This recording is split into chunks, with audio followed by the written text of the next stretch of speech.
Have you ever thought about opening your own mobile cart or kiosk business? Maybe the facility you manage could establish new revenue by adding coffee, food, or retail services.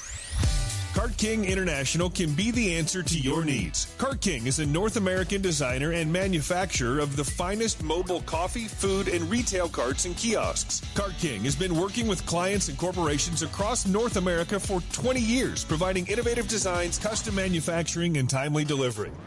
Carts and kiosks are fun, and so are the dozens of designs on our website. Please visit us today at www.cart-king.com or just call us at 1-877-986-7771 and get your sales rolling.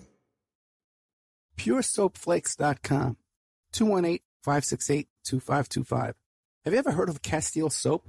Pure Soap Flake Company handcrafts fine soap bars, laundry powder, and concentrated soap flakes using organic vegetable oils from their northern Minnesota facility. Bathe your body and wash your clothes with Pure Soap products that are free of fragrance, GMOs, palm oil, sodium lauryl sulfate, and synthetic additives. Keep it clean, folks. Pure Soap Flake Company products are kind to living creatures and sensitive skin, safe for drains and waterways, and work great in high-efficiency washers and top and front-loading machines. Order today at PureSoapFlakes.com, greenhome.com, amazon.com, or give them a call, 218-568-2525, 218-568-2525. Pure Soap Flake Company is a proud member of the Handcrafted Soap and Cosmetic Guild. Are you ready to change your life, but don't know how to start? Is your stress and worries keeping you awake at night? Have you been battling grief, anxiety, or depression all alone? Have you lost touch with your own sense of being or spirituality? Soul Free Therapies offers professional and affordable live video streaming counseling and coaching services from the comfort of your own home. Sessions offered in English, Spanish, and Portuguese. Go to our website at www.soul-free.com and book your first session today. Hey you, podcast listener. This is your last chance. After this, there is no turning back. Take the blue pill. You wake up in your bed and go back to listening to mundane podcasts that won't challenge your religious beliefs and your so-called truths about reality, the universe, and consciousness. Take the red pill. Subscribe to the Event Horizon podcast, hosted by Mark Anthony Peterson, and he will show you how deep the rabbit hole goes. Event Horizon takes a walk into the paranormal with a splash of conspiracy. It's the podcast that would be born if David Icke and the X-Files had a baby. Subscribe to the Event Horizon podcast by Mark Anthony Peterson on Spreaker, iTunes, Spotify, iHeartRadio, CastBox, Stitcher, or any of your other favorite podcast platforms. Remember, all we are offering is the truth, nothing more. It's the Opperman Report. Join digital forensic investigator and PI Ed Opperman for an in-depth discussion of conspiracy theories, strategy of New World Order resistance, high-profile court cases in the news, and interviews with expert guests and authors on these topics and more. It's the Opperman Report. And now, here is investigator Ed Opperman. And go. Okay, welcome to the Opperman Report. I'm your host, Private Investigator Ed Opperman. I'm the president of Opperman Investigations and Digital Forensic Consulting. You can get an autographed copy of my book if you go to my website, emailrevealer.com. We're going to be talking today about one of those difficult topics that we have here all the time. And there seems to be no light at the end of the tunnel in this kind of situation, but our guest is one of these guys who's working on the light for us. We're going to be talking to Cephas Johnson. He's known as Uncle Bobby, and he's the uncle of Oscar Grant. If you recall this story, Oscar Grant was the young guy who was down there, I think it was Christmas Eve or Christmas Day, and had been out partying, and it was on the BART train station there, and the cop, we'll get into all the details, but you can see there's a homemade video of the cop with his knee down his back and stuff, and then just suddenly the cop pulls out a gun and shoots him. And the young man didn't survive this abuse of power. So we have with us today Cephas Johnson. Mr. Johnson, are you there? Yes, I am, Ed. Thanks for having me. No, thank you so much. Before we get into talking about Oscar Grant, your nephew, can you tell us about yourself? Who is Cephas Johnson? Most definitely. You know what? If I can, just a quick correction, Sure. And then I can speak on who I am. Oscar was murdered on January 1st, 2009 at the Fruitvale BART station at 2:11 a.m., early morning, New Year's Day. Just wanted to correct that date. It wasn't Christmas, but it was New Year's Oh, did I Eve. say Christmas? I meant New Year's. Okay, I'm losing my mind. Oh, Okay. yeah. Yeah. You did say Christmas. All right. But in regards to the question, who is Uncle Bobby? I am the uncle of Oscar Grant, of course. Oscar, the young man, as I mentioned earlier, murdered at the Fruitvale BART station on January 1st. His mama is my baby sister, Wanda. So Oscar's mother, of course, Wanda, is my baby sister. Oscar being actually my first nephew. And, of course, the relationship we had was just really tremendous in respect to him and my, of course, my son. Were like best friends, even though they were first cousins. They were good friends with one another, too. But, yes, myself as a veteran, I spent time, of course, in the military in the 70s. Definitely come out the military, went to San Francisco State, of course, studied ethnic studies in the ethnic studies program, and, of course, really investigated who I was through African-American, I should say African studies. I have to more speaking that level. And, of course, eventually became a system engineer out here in Silicon Valley, where I work presently today, tweaking and configuring and do whatever it is that is needed with computers for the various companies that I have worked for. So that's pretty much me. And then, of course, the murder of my nephew really put me on a different trajectory of my life, and that is to pursue accountability and transparency according to police agencies throughout this country. Of course, I consider that my life work today. Sadly, I was really introduced to this heinous act through the murder of my nephew, but has really made an attempt in the process of really bringing real systemic change in doing the work that I do. Before we get into the crime of the murder of your nephew, okay, I know there's a couple of organizations here we want to talk about. Love and Blood Campaign, lovenotbloodcampaign.org, and the FU4JNetwork.org, which stands for Families United for the number 4 Justice. And you have an event coming up here in Las Vegas on the 27th and the 8th, a forum and a workshop. Can you tell us about that real quick? Yes, I can. So every year, Love Not Blood Campaign, our organization sponsors a conference that happens on a yearly basis. And, of course, our first year happened in Detroit, where we were able to bring 51 families to Detroit, Wayne State University, where we had workshops, a gathering of families impacted by police violence from all over the country together. It was a powerful experience, and then we knew that we needed to do this yearly. And then last year, it was at Merritt College, the Huey Newton Bobby Seale Student Lounge at Merritt College, where the families came. We had 103 families, and again, another just powerful experience. But this year, we decided to kind of keep it on the West Coast and go to Las Vegas. And so this year it is in Las Vegas. Will be held at the Doolittle Community Center. And, of course, that's going to happen on September the 27th and the 28th. The 27th, which is a Friday, will speak specifically to various workshops like Organizing 101, mental health / trauma, the effects of it. And when we lose a loved one, we have a workshop called Advocacy and Legislation, which is really our number one workshop this year. Families chose that as number one. And it may be, I don't want to get into the deals of what I believe caused that, but that's going to be great for a conversation piece later. In addition to those, we have a legal workshop. We have a media workshop. And it looked like we will have a Indigenous community workshop because this year appears to be a lot of our indigenous Native brothers and sisters will actually be at the conference. One of the speakers at the forum that's happening on Saturday is Chief Iron Eyes, who is an attorney, a political figure who really represents our Native community brothers and sisters tremendously with a lot of love.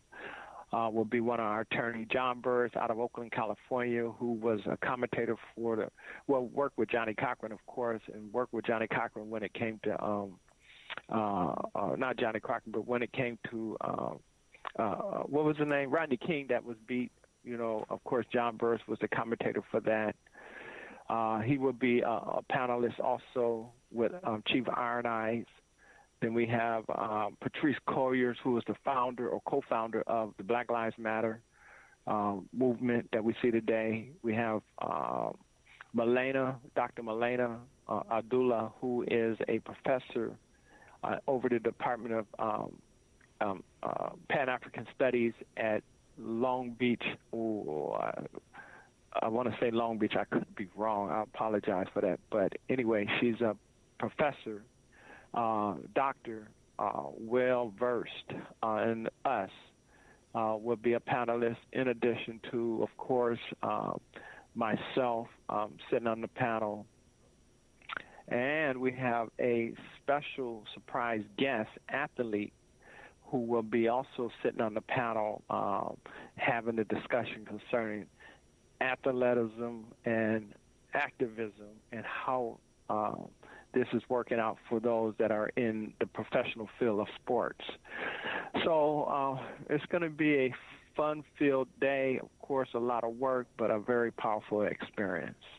This sounds very encouraging. I'm going to try and get down there. Maybe we could tape some of these speeches and events and stuff like that, and we can play them at least on the podcast platforms and make it available to the listeners. That would be great. And also, too, I'll contact you off the air that we can help me get some of these other speakers and stuff to do little quick interviews with me and stuff like that. We can promote your event some more. Now, Oscar Grant. What would Oscar want us to know about himself? He was a young man. He's like 22 years old, right? So he's already a man, What would he want people to know about himself and his history and his contributions to the world? What if he was sitting here right now and says, Uncle Bobby, tell him this? Yes, I believe that Oscar would want the world to know that first, he was an extremely proud father. He loved his daughter, and that he had a very deep connection, to family, that he loved his family, but also that he was well-loved and had a deep connection to community. And when we speak of community, we talk of community of every hue of the human race loved Oscar, as well as Oscar loved them, his friends. All were considered his brothers, part of his family.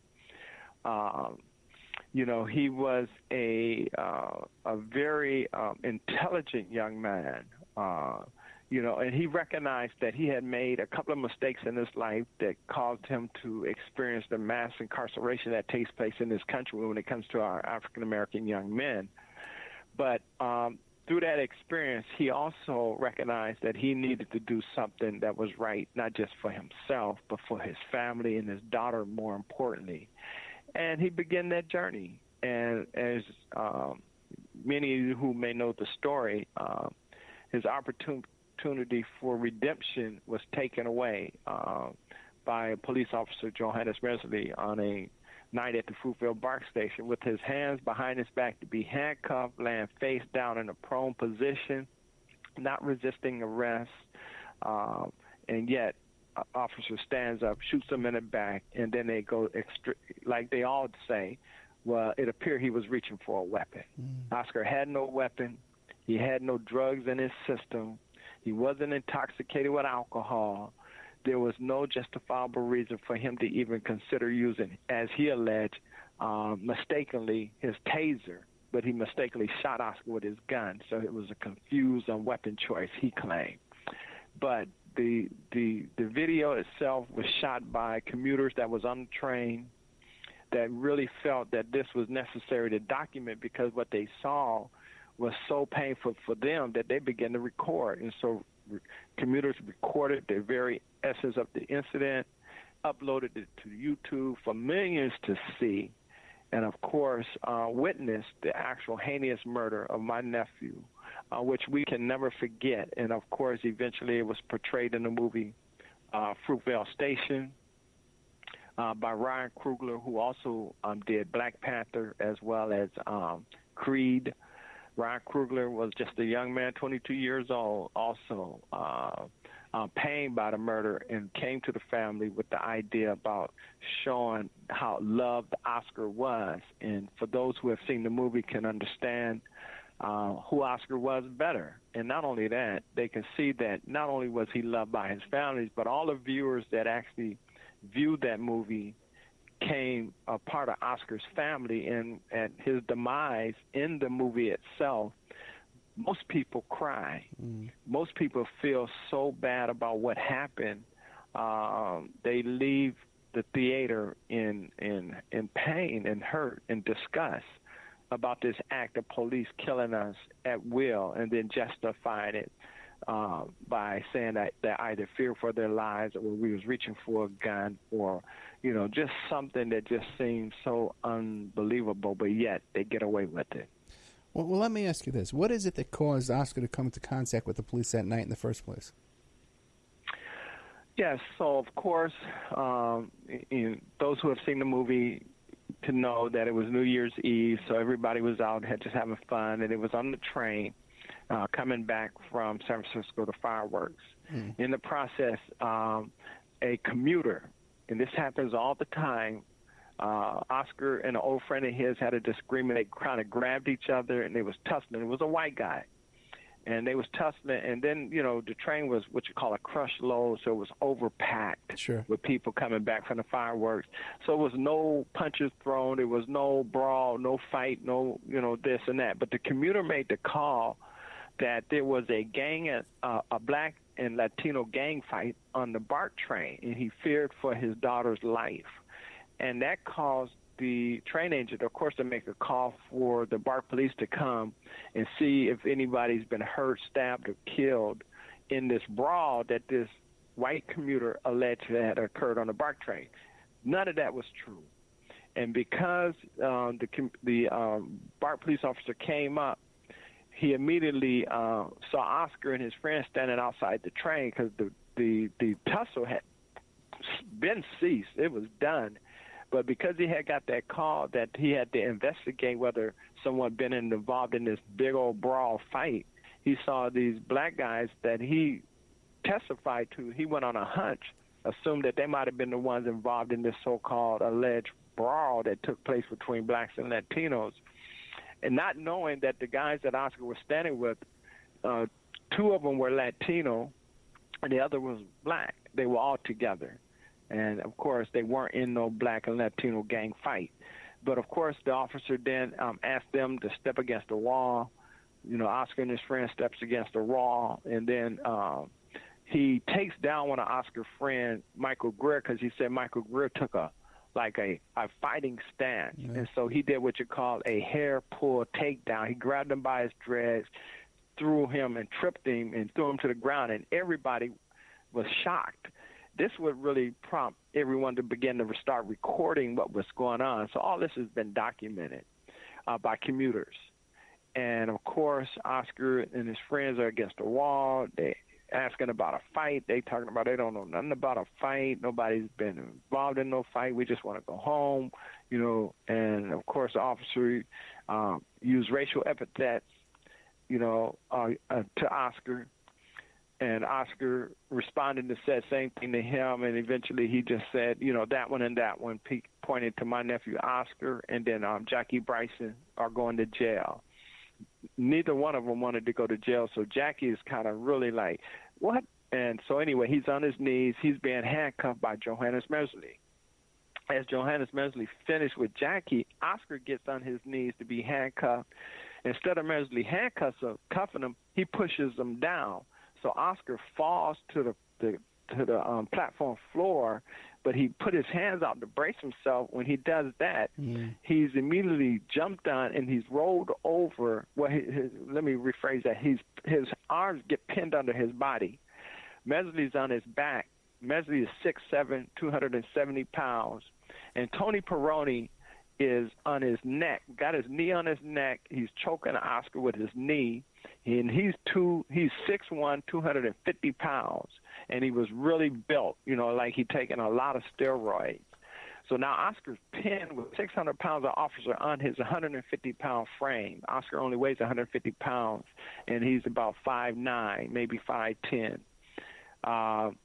So as Mesli is yanking his arms, all the pressure got his arms pinned under his body. This is what Mesli claimed, that Oscar was reaching for a gun. But he's telling Tony Perrone, the officer that's on his neck, that he can't breathe. I can't breathe. Before Eric Gardner, famous cry, I can't breathe. Oscar said the same thing. I can't breathe, because he had his knee on his neck. So Tony Perrone then takes his knee off his neck and reverses his position. It allows Oscar to pull his arms and place him behind his back to be handcuffed like he was trying to do when he was on his knees. Instead, Johannes Mesli stands up, pulls out his service revolver, shoots Oscar, center mass in the back. The bullet goes through his body, hit the platform, comes back up, and penetrates his chest, collapsing his lungs. Of course, my nephew dies from the shot with one bullet, 2 entries. Immediately, Johannes Mesli claimed he thought Oscar was reaching for a gun. He testified that he thought Oscar was reaching for a gun. But then he said because he thought Oscar was reaching for a gun, he meant to get his taser to tase him, when in essence, we know that was just a blatant lie. So that is what happened to Oscar on that night at the Fruitvale BART station at 2:11 a.m. in the morning. Yeah, you're not going to bring a taser to a gunfight, okay? That's right away. Exactly. Now, let me ask you something else, though, okay? Now, at the time, the police were placing this young man in handcuffs. Theoretically, what would the charges have been at that point? They showed up. There was no fight. There was no complainant. There was no victim. What would the charges have been at that point to place this young man in handcuffs? Right. There wouldn't have been no charges. Tony Perrone, the number one officer on the scene, said that he would have just let them go because there was no one hurt according to the so-called brawl or fight that took place. There was no one stabbed. And then it was a question of who was involved in the fight, because if it was just Oscar and his friends that was in this brawl, well, where's the other group at? Right. So there was nothing that he could base his justification for even handcuffing them and taking them down to jail. So, but what ended up happening was that Johannes Mesli and Tony Perrone escalated, created the confusion, created the madness, was overly aggressive, and of course, eventually my nephew Oscar, who was the peacemaker on the platform, even telling commuters to calm down because they cussing at the police officers for acting the way that they were acting and the way they were abusing Oscar and his friends. I didn't say this earlier, but when they put Oscar against the wall, he was kneed in his stomach. He was punched by Tony Perrone. This is all in the video. And you will see that Oscar didn't throw no punch. No, I've seen it. He wasn't saying nothing. And, the sad part is that they would have been able to just go home for being abused by a police officer versus being murdered. And, of course, my nephew was murdered. It almost looks to me, because I haven't watched this recently, but I remember when all this happened, it almost looks like when the cop shot him, he kind of did like an oops kind of thing, like he realized he had messed up. Am I right? Right. So, Right. So that's the interpretation. It's almost like looking at a glass of water, and one of us saying it's half full, and the other says half empty. So his history. See, we don't know and we could talk about the legislation we just got passed, which is really critical about understanding this whole process. But according to what we see on that video, instead of us taking totality of the event, we only look at that instance of what happened when he shot him. And, of course, he put his hands to his head, and his real first impression and his thought was that Oscar didn't have a gun. Not that I made a mistake. He alleged later that he made a mistake, but he didn't have a gun because prior to Oscar, to our knowledge, and you'll ask me hopefully the question concerning AB 1421 or SB 1421, which is right to know. But according to Johannes Mesley history, he had an enormous amount of altercation with young black men. And prior to Oscar, that night on the platform in West Oakland, a young man was being chased by him. He jumped off the platform, broke his leg when he hit the ground. They go down, they go pat him down. He has a gun on him. So they make the arrest. And then they get this call that there's a black and Latino gang fight at the Fruitvale BART station. They testified, Johannes Mesley and his partner at the West Oakland BART station, that they felt they was going into combat. And so, of course, they rally themselves. They get this guy arrested. They get in their car. They speed over to the Fruitvale BART station. They come up on the platform ready to go to war. And because of that, of course, my nephew Oscar was murdered. And so the totality of the event was that Mesley felt that here we go again, but this time this young man didn't have a gun. So not only was it a big lie that he had said, but he, in his own mind, believed that Oscar had a gun, and he shot him without even really looking to see if he had a gun. You know, what about the man who originally made the phone call and was concerned about his child? Has he ever been identified? Oh yeah, he was identified. He testified in court, and what he testified to, and these are just facts that I'm telling you. The transcripts can be getting and read yourself. He testified that there was such a brawl that all he saw was fists, you know, coming from everywhere. So, of course, the district attorney asked, well, who were those fists attached to? He said, well, I couldn't see who the fists were attached to, but they were fists. Well, who was in the brawl? Well, it was black and Latinos. Well, what happened to the white guy that this whole thing started behind? He never saw the white guy, you know, and it was only two people. It was Oscar and I forget his name right at the moment, but they were in a headlock. He actually had Oscar in a headlock, and as they broke apart because the train was so crowded, the white boy walked in a different direction. Oscar went back over there to his friends, and they were like, "Man, you all right? You know this. You know, Ryan Coogler did a great job of portraying what happened on that platform." The white guy that was in the so-called wrestling match with Oscar came to the court and testified that he didn't have no problem with Oscar, and the people that he feared the most was the police. And yes, I did put him in a headlock, but that was it. And so, of course, that was gone. So the white guy was testifying that he saw all these folks throwing punches, but he couldn't identify who was throwing punches. He never identified Oscar as one of those who was throwing punches. He just said that all he saw was fists flying, and they didn't have no bodies. He didn't say it like that, but he might as well said that because he didn't see who the fist was attached to. Yeah, and just think, the only bullet that was flying around there endangering this child came from the people he called to come in. Exactly. I really hope that when you have this this training, this foreman training, these workshops at the Doolittle Community Center there in Las Vegas, which, by the way, is over 1950 North J Street, Las Vegas, Nevada. I really hope when you have this, that one of the things people, I guess everyone there probably already knows, is there's no point in calling the police anymore in this country. To call the police, to invite them into your life, and even if your house is robbed, if your car is robbed, the first thing they're going to do is run you for warrants.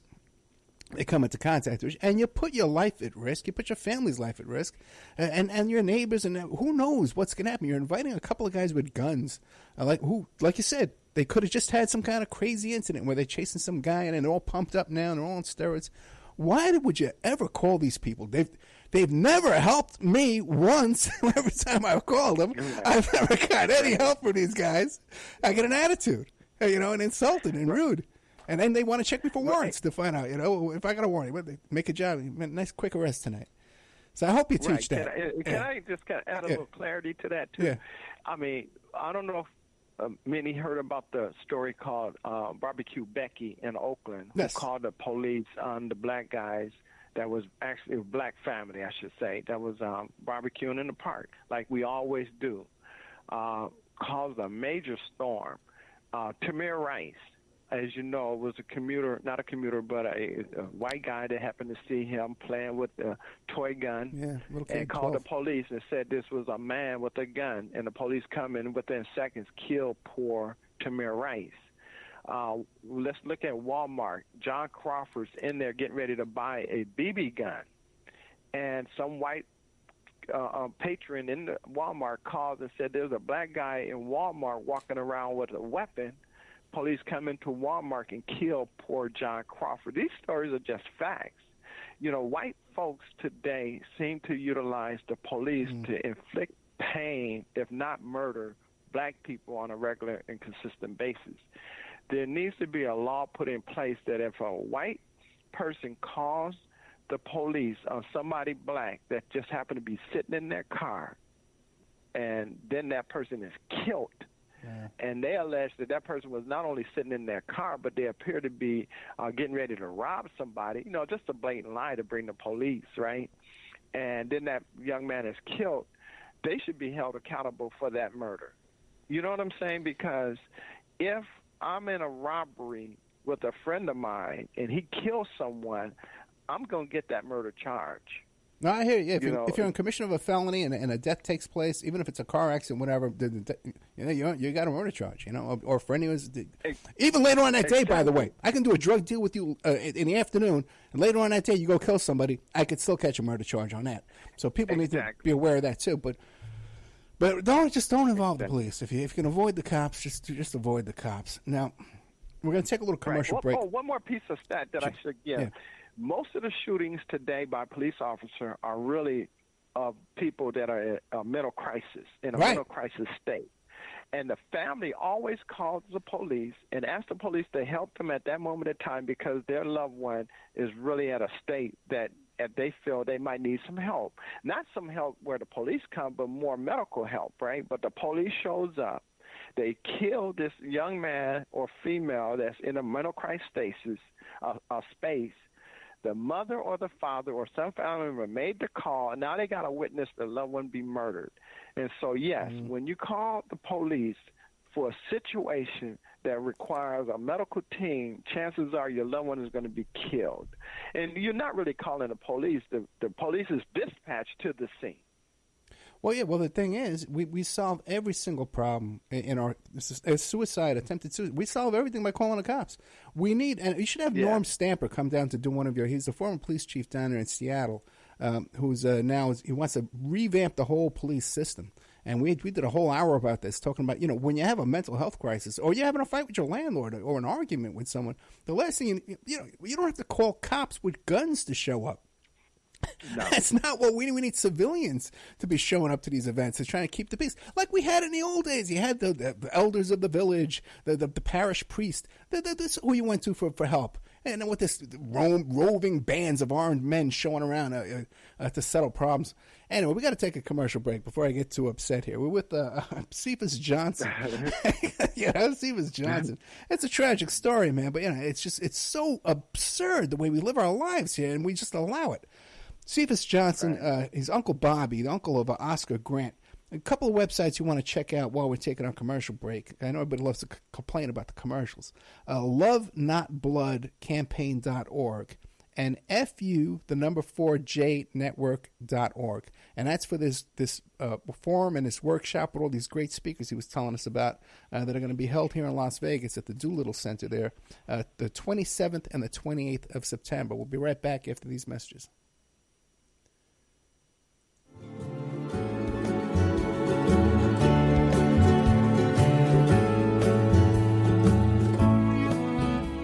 And now a word from our sponsors. PureSoapFlakes.com, 218-568-2525. Have you ever heard of Castile Soap? Pure Soap Flake Company handcrafts fine soap bars, laundry powder, and concentrated soap flakes using organic vegetable oils from their northern Minnesota facility. Bathe your body and wash your clothes with Pure Soap products that are free of fragrance, GMOs, palm oil, sodium lauryl sulfate, and synthetic additives. Keep it clean, folks. Pure Soap Flake Company products are kind to living creatures and sensitive skin, safe for drains and waterways, and work great in high-efficiency washers and top and front-loading machines. Order today at PureSoapFlakes.com, greenhome.com, amazon.com, or give them a call, 218-568-2525, 218-568-2525. Pure Soap Flake Company is a proud member of the Handcrafted Soap and Cosmetic Guild. Have you ever thought about opening your own mobile cart or kiosk business?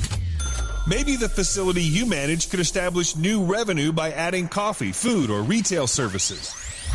Cart King International can be the answer to your needs. Cart King is a North American designer and manufacturer of the finest mobile coffee, food, and retail carts and kiosks. Cart King has been working with clients and corporations across North America for 20 years, providing innovative designs, custom manufacturing, and timely delivery.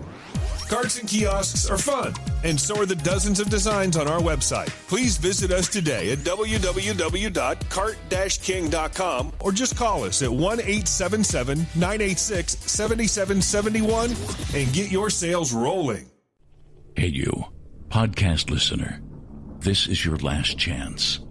After this, there is no turning back. Take the blue pill.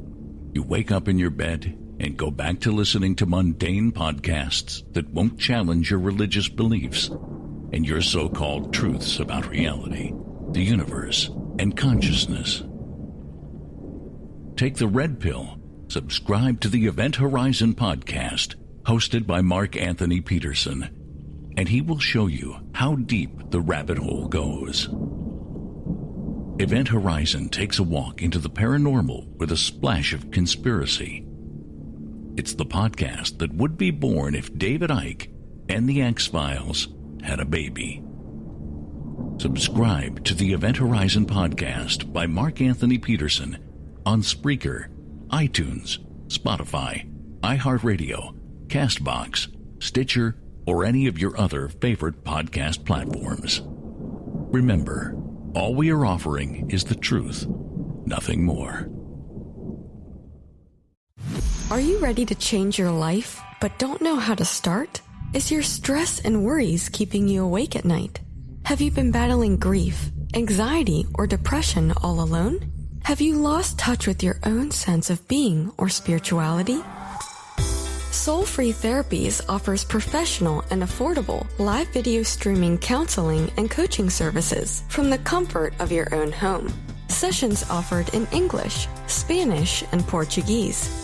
Go to our website at www.soul-free.com and book your first session today.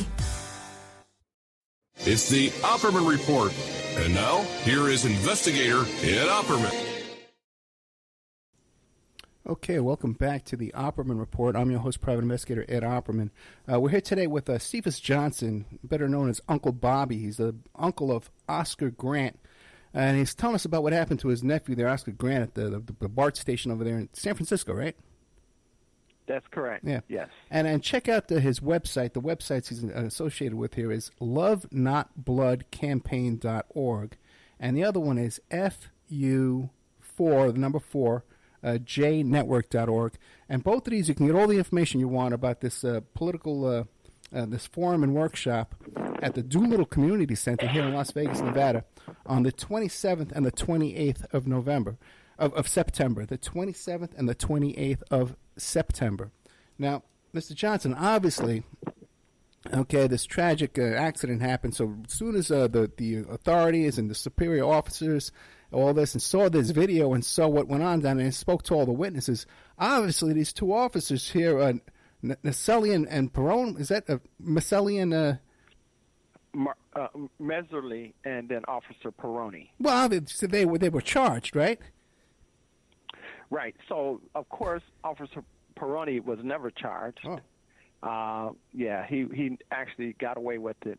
But so that the listeners can know, historically, what happened, the California state has never, ever had a police officer arrested, charged, convicted for any murder of a person of color. So for the first time in California state history, behind the movement for Oscar Grant and seeking justice, there was a movement called the Oscar Grant Movement. We were able to secure, for the first time in California state history, an officer arrested, charged, convicted, and sent to jail. But let me clarify how he went to jail. The Meserly only did 11 months. He was charged for involuntary manslaughter. where he got the low term of 2 years, and then he got 2 days served for every day he was already in jail, reduced his time down to 11 months, so he did not have to go to prison. He was really sentenced to prison, but he never went. But for the listeners to know, the jury came back with a guilty verdict on the gun enhancement charge. There's an enhancement charge that says that if you kill someone with a weapon, that you are held accountable with an additional 10 years. And so the jury found him guilty on the gun enhancement charge, but also found him guilty on involuntary manslaughter. But the judge, Judge Robert Perry, claimed that he erred with his instructions to the juror, causing some confusion, and therefore he took the gun enhancement off the table. So that reduced his time automatically from 10 years, taking it off. And then he told us we had a right to appeal it. And then he gave him involuntary manslaughter, the low term of 2 years, and again, 2 days served for every day in jail, reduced his time down to 11 months. That's why he only did 11 months. He only did 11 months in the men's L.A. County Jail. He didn't go to prison. He was really babied and ate steaks, and for all we know, probably went home while he served his time. You know, that's just the reality of it. And it wasn't like he was punished for the murder of Oscar Grant. They had to do something because the city of Oakland, if I could give a backdrop really quick to help the listeners understand. So on January 1st, 2009, it was almost 10 years, many years later from what happened with Rodney King on video. So Oscar was the flashpoint of the movement that we see begin to take place in the United States. So during the Oscar Grant movement, of course, it morphed into the Occupy Oakland or Occupy movement. Many of those that was with the Oscar movement eventually became part of the Occupy movement. And, of course, eventually Occupy movement morphed into what we call today the Black Lives Matter movement. All the founders in the Black Lives Matter movement come out of the Oscar Grant movement. Patrice Colliers, Alicia Garza, both from Oakland, California, with Patrice actually L.A., but a lot of time in Oakland. Alicia from Oakland. Oprah, who is actually out of New York, good friends with them, know Oakland well. But anyway, they wrote a love letter to black folks, and that's how Black Lives Matter came into existence. My point is that Oscar was a flashpoint of this new civil rights movement that began to happen in the 21st century. And that happened on January 1st, 2009.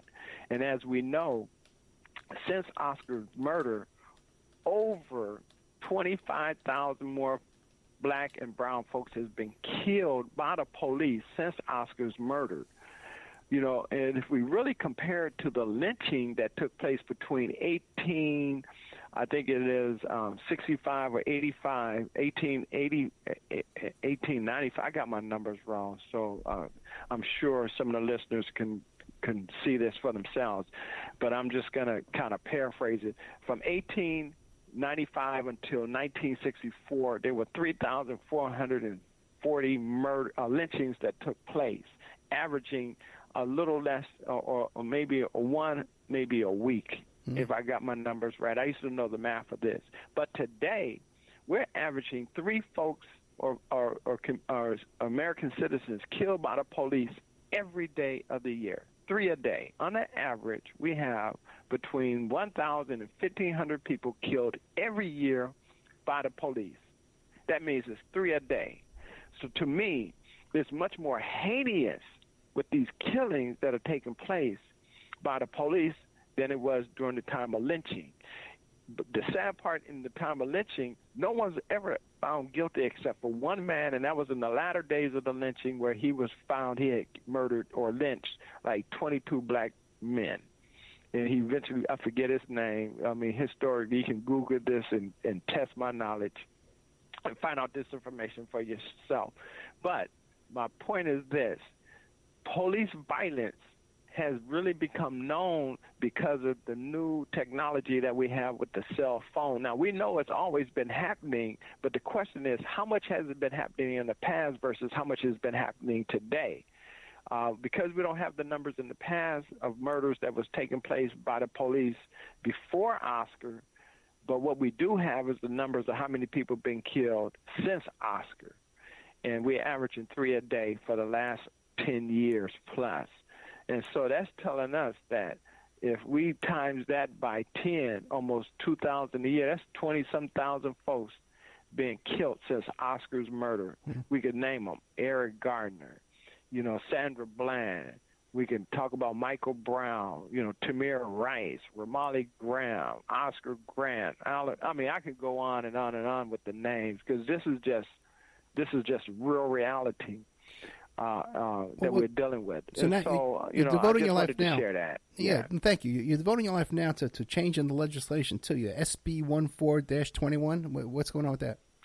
Oh, okay. So right before I introduced the listeners to SB 1421, which is the right to know, in the state of California, of course, I've come to realize that there's going to be various levels to bring real systemic change. Some, are going to be those that feel like throwing a brick through a window. And then there's others that's going to feel like constant protest. And then we got those that's going to be sitting at the table with legislators hoping to bring change.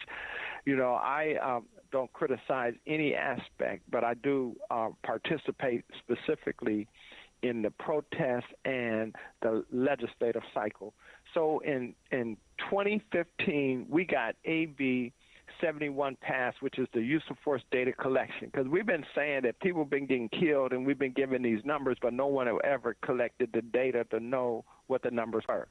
So we forced the state of California Department of Justice to begin collecting the data on the type of use of force that's been used on people that's been dying in the state of California. And so we got that passed in 2015. Then we got in 2016 AB 953, which is the Racial Identification Profiling Act, because we wanted to know that if a young man is stopped because he got a bad taillight, was he profiled? And if he was profiled, what is his survival rate of that stop? And we got the data to show that it's unbelievable what our survival rate is just because of a bad taillight. And then, of course, just last year, we got AB 748, which is the audio-video release within 45 days, because we know a lot of times they have the video, but they don't let the family see it for 4, 5, 6 years. So we made the argument and was able to get the legislation passed that now agencies are required to release that video or audio recording, and if not, we can sue them. And so, of course, we're still in battle with that because, this is the first year. For whatever reason, the police don't like to abide by the laws that are passed, but they want us to abide by them, but they don't want to abide by them. In addition to that 748, we got SB 1421 passed, which is the right to know, which is real critical because to me, it's a transparency legislation, but it's also a backdoor accountability piece, meaning that the police officers today, anyone in the state of California or anyone in the United States can make a public records request to a policing agency of a particular officer that have been involved in either sexual crimes, and if so, you get the right to see his record with a sustained finding. If he's been involved in falsifying investigative reports, you have a right to know about how often and what he falsified. You also have the right to know today if an officer has been involved in the shooting, whether he killed or not. So with those four, we get to know what kind of officers exist in our community. And believe this, on January 1st, 2019, when that became law, they fought for the first 5 months, almost 6 months, in not trying to be obedient to that law, and they finally lost, and now they are required to give up the information. So once we won in the court of them fighting not to obey the law, I made an immediate public records request concerning the murder of my nephew, and what came back to me was just unbelievable. During the time period that we thought Mesley had a bad relationship with black men, wasn't near as bad. I mean, it's 3 times as bad today what we knew then. We knew then was only 5 incidents before he murdered Oscar. 4 incidents before he murdered Oscar Grant. His first year there, he beat up a young man. Second year there, he beat up another young man, black man.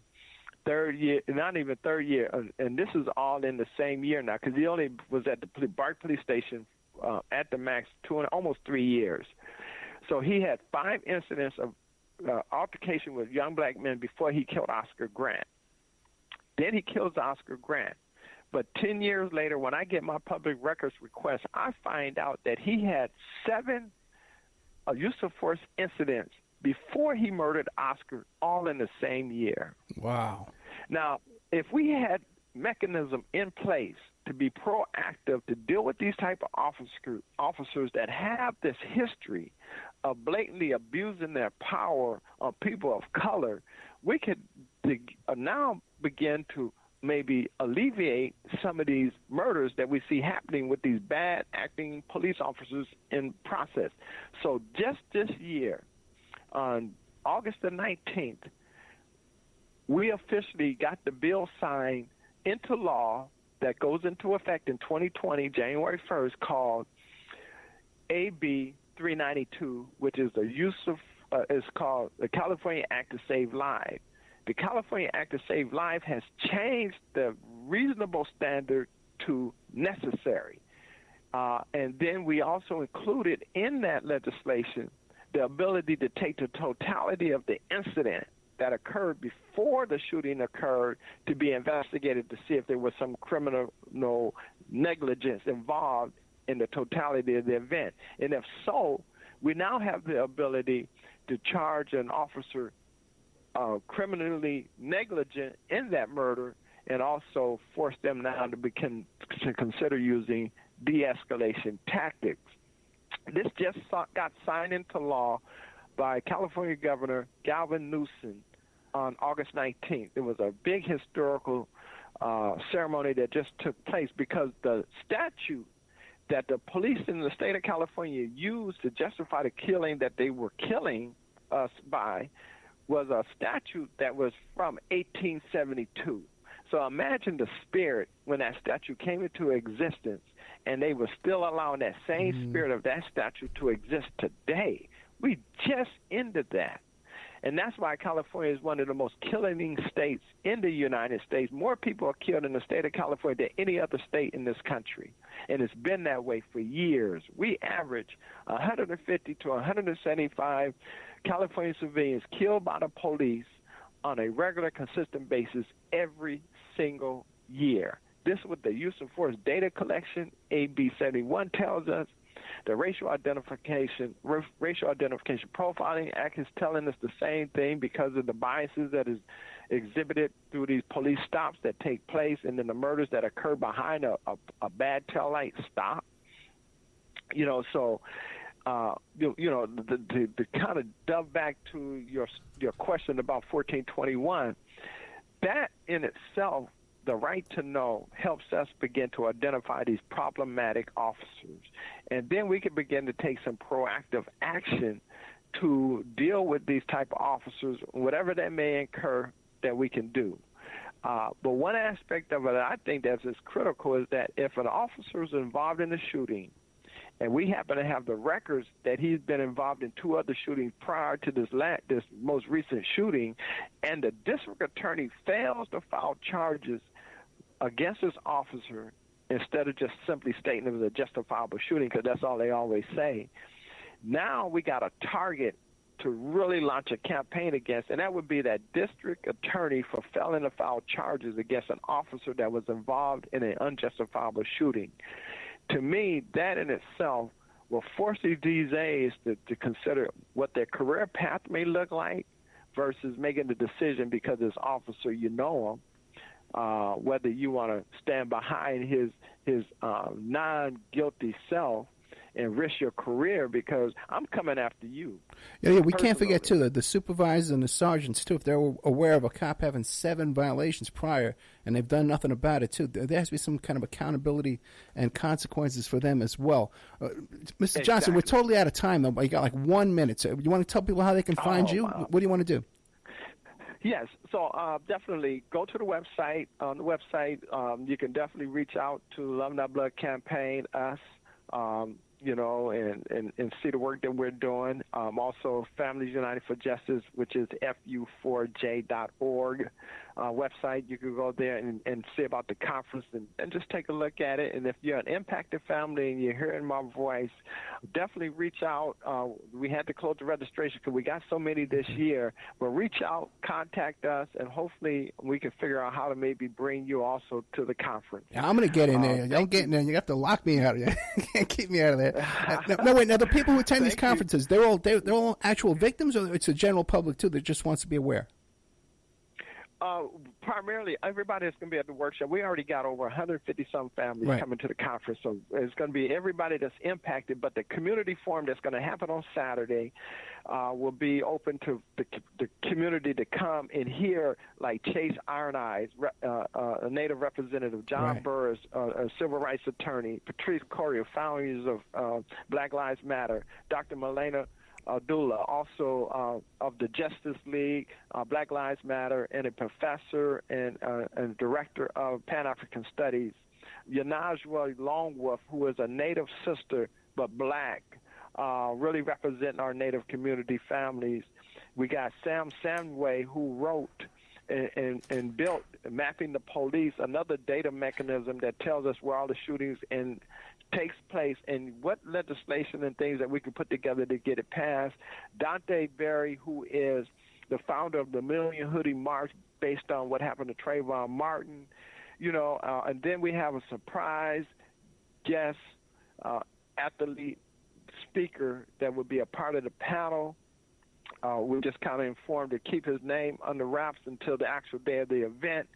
But, this is an athlete, activist, attorney panel that will be speaking to the community, and we'll definitely be taking questions. It's going to be a powerful experience, a powerful panel, and a powerful weekend. Okay, Uncle Bobby Cephas Johnson, thank you so much, and thank you so much for the work you're doing. Oh, you're welcome. Thank you for having me, Ed. Appreciate it.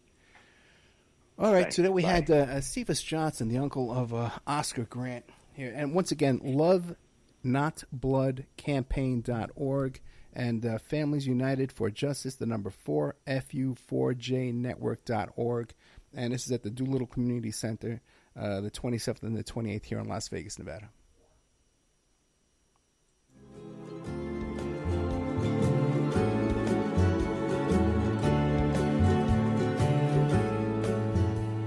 And now a word from our sponsors. EmailRevealer.com. People ask me all the time, hey, Ed, are you still a private investigator? I sure am. Go to emailrevealer.com. We handle adoption investigations, infidelity investigations, where you give us your spouse's email address. We trace it back to online dating websites, catch them cheating online. Email tracing, locate or identify somebody from as little as an anonymous email address. Someone owe you money? Back child support? We can find that deadbeat, locate his hidden assets, locate his hidden bank accounts, find his current place of employment, and even assist you in obtaining a judgment and recover that judgment for you. EmailRevealer.com. Digital forensics, computer forensics, cell phone forensics, recover deleted text messages. Create a report that you can use in court. EmailRevealer.com. 800-572-9762. OppermanReport.com. Hey, do you like what you're hearing? Do you like the work that you see us doing here at Opperman Report? You can support that work by becoming a member at OppermanReport.com. And as you have access to over 200 exclusive shows and interviews that you can't find on YouTube or Spreaker or iHeart or iTunes or KYAH. You can't find them anywhere else online, exclusive to our member sections, to our members. Also, too, there's images, videos, documents, court docs, a lot of content there at OppermanReport.com. And it's the memberships that support the Opperman Report and allow us to play these shows for free on Friday nights and Saturday nights on all the stations you hear us on. You can also make a donation at OppermanReport.com. If you want to support the show and become a member, I can give you a discount. I'll give you 13 months for $65 if you email me directly at OppermanReport@gmail.com. And don't forget, you can hear your ad played here on the Opperman Report, reach hundreds and hundreds of thousands of people on a daily basis because the show is repeated every day all over the world. Contact me at OppermanReport@gmail.com and I'll give you a good deal on advertising rates.